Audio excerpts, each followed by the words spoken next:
Assim, o programa da PLEEASE é o lilo.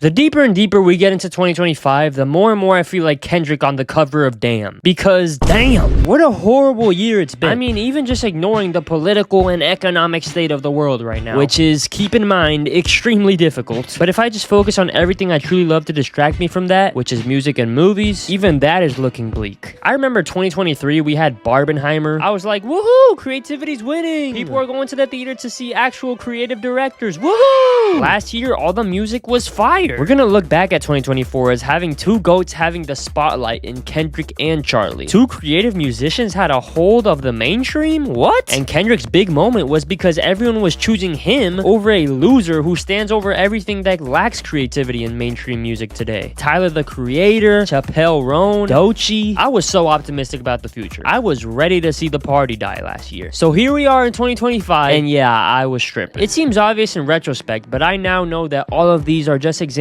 of creative-ass artists that know how to make music that appeals to larger audiences. I don't think the average Kendrick fan and his 100 million monthly listeners is like, wow, I love that Kendrick beat Drake in the battle because that means art is winning over capitalism. Barbie and Oppenheimer, they were hit movies, but they were also based off of pre-existing things. I'd be willing to bet Barbie and Oppenheimer would still be hits even if they sucked. And that might sound like an exaggeration, but it really isn't. I looked at every single year's box office from 2000 to 2024 to see how many original movies were in the top 10 highest grossing of that year. So no sequels, remakes, or adaptations. The highest was 2020 with a whopping 4 original movies in the top 10, which, keep in mind, was the year of quarantine where every major movie was delayed. I need y'all to understand how sad that is. Every indie director that has spoken out in the history of film, the people that actually respect us as an audience and don't see us as a blank slate who bought a movie ticket, every person who cares, who has protested, who has advocated for the industry to be more creative, all of their work has led us to this. And by the way, I stopped looking past the year 2000, so it probably keeps going, but it's too depressing for me to look at. So is music any better? Hell no. Let's just keep using my GOAT Kendrick as an example. All the blood, sweat, and tears that Kendrick has poured into leaving this world better than he found it, he's made it so high up. He is currently bigger than any rapper has ever been. So the rapper who cares about making the world better, probably more than any other rapper I've ever seen, is on top of the world in terms of attention. What is the result of that? The average listener only caring about A minor. Drake is still doing Drake. Nostalgia bait songs is still a thing. There's nothing fresh mainstream wise. It's all bland, unoriginal reissues of old shit. And maybe I'm just being pessimistic, but it's hard not to have a depressing view of the world when you motherfuckers voted the orange man as our president. Americans are never beating the dumbest people allegations. And it's sad, man. Just looking across history, every great mind who cares about human beings, every one of them that has ever walked the earth, all of it, what has it led to? Look around you. This is where we're at. It feels like we're getting absolutely nowhere everywhere I look. And since 2025 has been so horrible, it just begs the question, when did it all go wrong? I'm sure a lot of people would answer, it's always been like this. You could argue there's never been a good era. We've always been in a never-ending cycle of misery. But I personally disagree with that. We didn't just spawn in like this. There was a time where everyone was creative. Believe it or not, everyone had good in them. No stress, no anxieties, no phobias. In that time period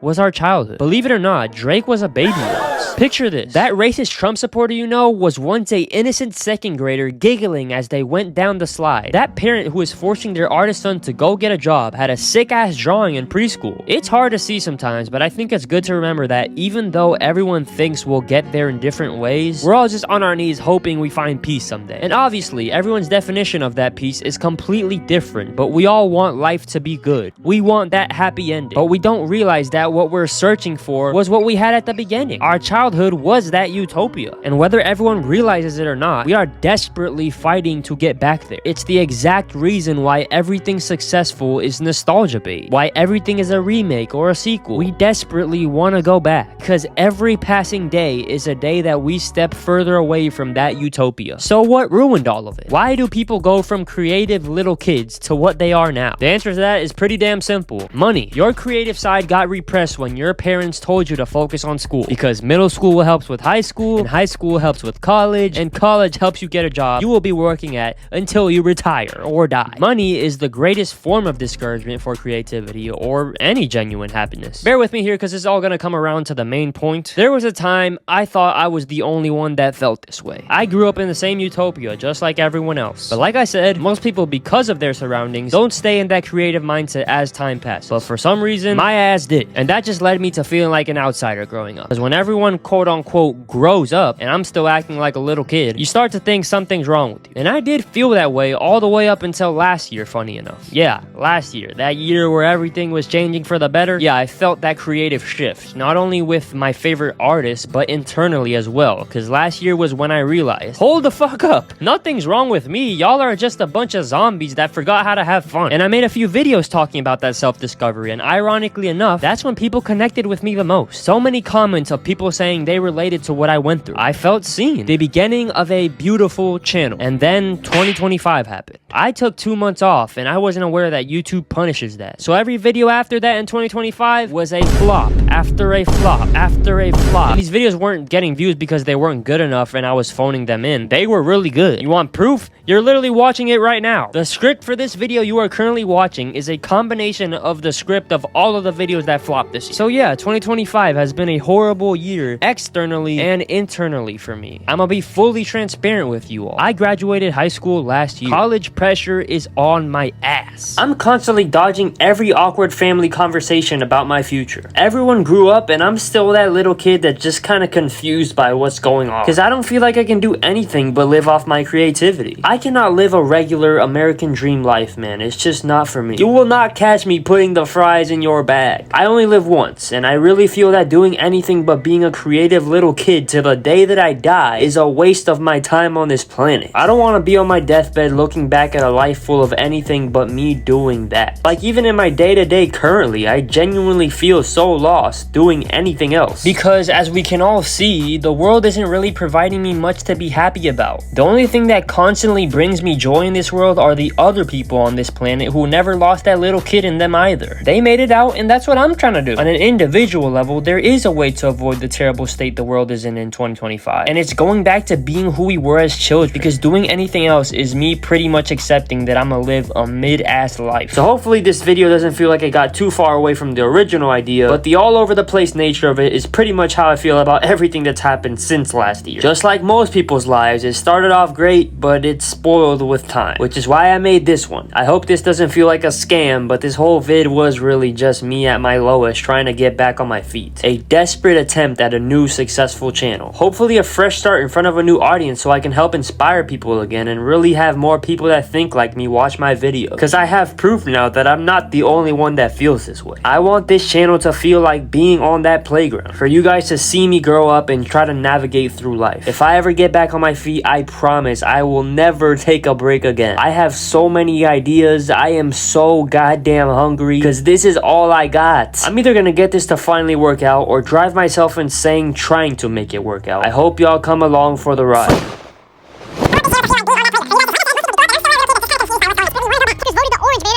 Americans are never beating the dumbest people out. Their work has led us to this. So here we are in 2025. Because